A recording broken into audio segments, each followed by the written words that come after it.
Parce que moi, il y a quelques jours, à l'Assemblée nationale, avec nos députés, on a proposé notamment l'expulsion systématique des délinquants et criminels étrangers. Je ne sais pas s'il y a des Français qui sont en désaccord avec ça, mais je ne trouve rien d'extrémiste là-dedans. Ça me semble être un principe de bon sens. Et les soutiens de M. Retailleau à l'Assemblée nationale s'y sont opposés. Donc il y a le discours, il y a les actes et il y a quand même une petite différence. Non, mais là, tu es d'accord, forcément. Oui. Bien sûr qu'il est d'accord. Non, mais ça, nous, on défend ça depuis 15 ans, l'armement des polices municipales. Je pense qu'à partir du moment, je vais vous dire, et notamment face aux trafiquants de drogue ou notamment face au terrorisme, quand on représente la République, quand on a un uniforme avec marqué police, les gens qui sont en face ne font pas la différence s'il y a marqué police nationale ou s'il y a marqué police municipale. Tout à fait. Le gyrophare, il est bleu pareil. Hein. Ouais. Il a raison. Ouais. Là-dessus, il a raison. Tu peux pas dire à quelqu'un, monte dans une voiture de course, va faire la course. Par contre, je t'ai pas mis d'essence. Essaye de gagner.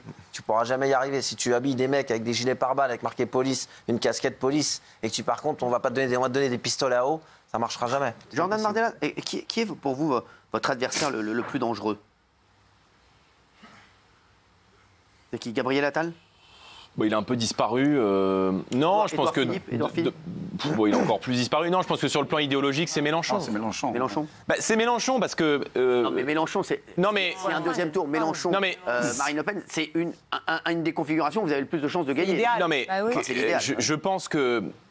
Mélenchon est vraiment convaincu par ce qu'il dit, par ce qu'il fait. Bon, je pense que Gabriel Attal ou Édouard Philippe, ils peuvent changer assez facilement de conviction.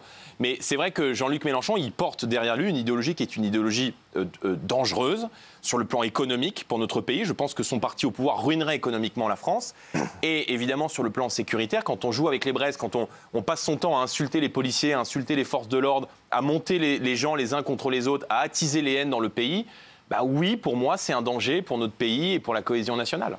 Justement, qu'est-ce que vous dites aux gens qui disent économiquement le Rassemblement national, c'est comme la LFI?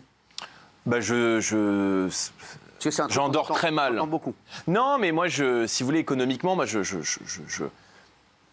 l'ai dit, moi j'ai deux ambitions économiques. La première, c'est de refaire de la France un pays de production. Je pense qu'il faut déverrouiller toutes les contraintes qui pèsent sur la croissance. Et je pense que les augmentations de fiscalité, notamment sur les entreprises, sur le travail, va peser douloureusement sur la croissance, sur l'activité économique. Et je pense qu'il faut revaloriser le travail. Je veux dire, le travail n'est pas suffisamment valorisé dans notre société.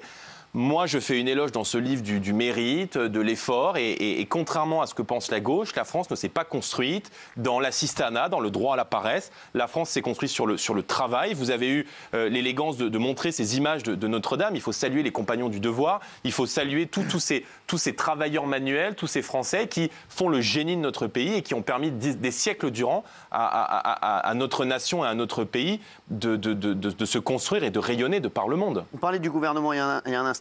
Jordan Bardella, est-ce que vous avez intérêt à mettre une motion de censure sur ce gouvernement ou vous avez plutôt intérêt à attendre tranquillement et sortir du bois en 2026, un an avant les élections?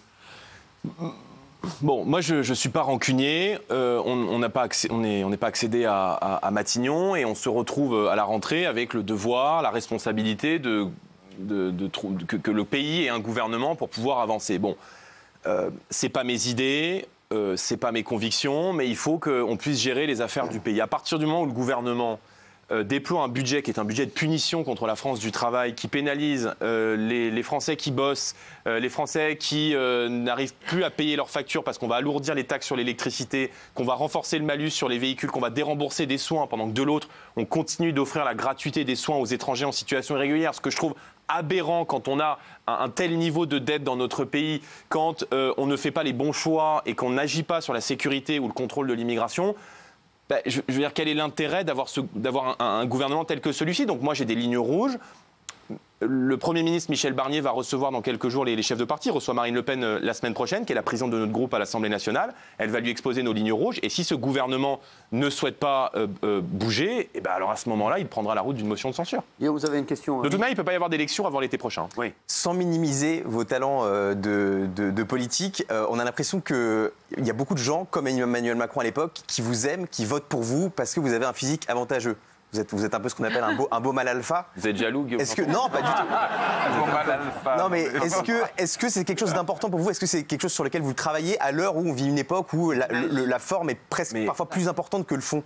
Non, moi je crois pas. Je crois pas. Je pense que si les gens nous font grâce de leur confiance et s'ils nous écoutent, c'est parce qu'on dit des choses intéressantes. Enfin, je l'espère. Maintenant, je raconte dans le livre l'importance que je peux accorder à la manière de se vêtir correctement et convenablement, notamment quand on est à l'Assemblée nationale, quand on est au Parlement européen, quand on est sur un plateau de télévision. Parce qu'en fait, on représente des millions de gens. Et il n'y a que la gauche qui pense qu'on peut arriver débraillé en twerkant à l'Assemblée nationale et que ça fait proche du peuple que de faire ce genre de clownerie. Moi, j'essaie toujours d'être extrêmement rigoureux dans ma manière de m'exprimer, dans ma manière d'être.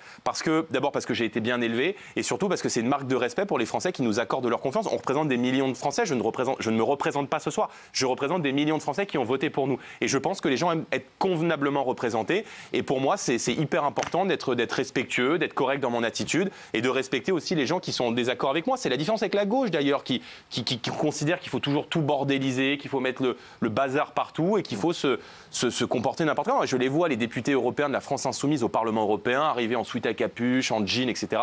Je trouve que c'est un peu déplacé. Ouais. Mais vous faites de la muscu quand même ou pour... Non. Un peu quoi. En tout cas, pour un ancien timide, tu te débrouilles bien. Je suis un ancien timide, je raconte dans le livre. Ouais. C'est ça, exactement. Et je raconte à quel point d'ailleurs le fait d'être timide et d'avoir du mal à prendre la parole. D'abord, je sais que c'est une prison, parce qu'il y a beaucoup de gens, il y a beaucoup de jeunes dans notre pays qui sont timides, qui n'osent pas prendre la parole. Et moi, j'ai envie de leur dire, allez-y, quoi, jetez-vous dans le grand bain, parce que je peux vous assurer que quand vous êtes un repenti de tout cela, ça va beaucoup mieux. Donc ce livre, c'est aussi un message pour tous les jeunes Français. Si vous bossez, si vous travaillez, si vous croyez dans vos rêves, si vous croyez dans vos convictions, si vous avez envie de vous en sortir, la France vous offre toutes les opportunités de réaliser vos rêves. Donc allez-y, foncez, quoi. Merci Jordan. Jordan Bardella, vous avez sur un bateau Nicolas Sarkozy et Emmanuel Macron. Vous sauvez qui? Carla Bruni. J'embrasse, j'adore.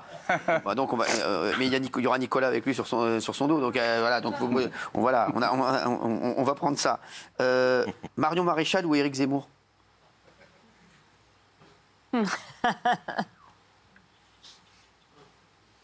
Je suis pas rancunier, je sauverai les deux. Non, on peut pas. Ah, on peut pas? Ah non, sinon moi je sauve tout le monde. Non, genre... Bah, je sauve Marion. Marion, voilà, oui, d'accord. Ouais, je le sentais bien. Marine Le Pen ou Guillaume Janton? Bye bye. Vous me pardonnerez, Guillaume? Je suis extrêmement déçu. Je vais sauver Marine Le Pen. En plus, avec vos cheveux mouillés, ça va être incroyable. Bah oui. Franchement. Oui. Moi j'en ai une, moi. Ah oui. Vous êtes sur un bateau avec Cyril Hanouna et Pascal Praud. Vous sauvez qui? Il aime bien les deux. Bah, si c'est sur le bateau de Cyril. Non mais. J'ai vu les photos de votre bateau dans... Pas mal. C'est vendu, ça, c'est vendu. Non, je dis ça parce que j'ai vu cet été dans la presse People les photos de votre bateau et vous avez bien réussi, monsieur Hanouna. C'est vendu tout ça, hein. Merci. Merci, c'est pas à moi, je vous expliquerai. Merci Jordan Bardella d'avoir été avec nous. Ce que je cherche, Jordan Bardella aux éditions Fayard. Merci d'avoir été là et on se retrouve dans un instant. À tout de suite.